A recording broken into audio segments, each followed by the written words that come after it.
হাদিস তিরমিজি শরীফের মধ্যে এসেছে প্রিয় নবী সাল্লাল্লাহু আলাইহি ওয়াসাল্লাম বলেছেন ইন্না ফিল জান্নাতি গুরাফা জান্নাতের মধ্যে একটা ঘর আছে জান্নাতের মধ্যে একটা অট্টালিকা আছে জান্নাতের মধ্যে একটা 5 স্টার হোটেল আছে সাহাবারা নবীজির এই কথা শুনে একেবারে অ্যাটেনশন হলেন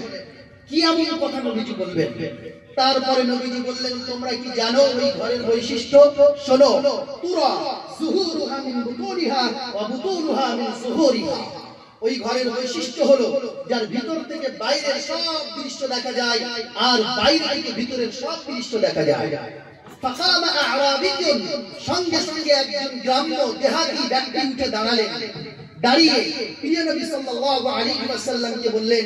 লিমান কিলা ক্বালা লিমান ওগো দয়ার রাসূল এত সুন্দর ঘর এটা কার জন্য নবীজি বললেন যদি তোমাদের মধ্যে 4টে গুণ থাকে ওই 4 গুণে গুণান্বিত যারা তারা এই ঘরটা পাবে তার মধ্যে ওই 4টে গুণের মধ্যে প্রথম নাম্বার গুণ নবীজি বললেন মান আতাবাল কালাম ওয়া আত'আমা আত-তা'আম ওয়া আদায়া as-সিয়াম ওয়া সাল্লা বিল-লাইলি ওয়ান নাসু নিয়াম প্রথম গুণ হলো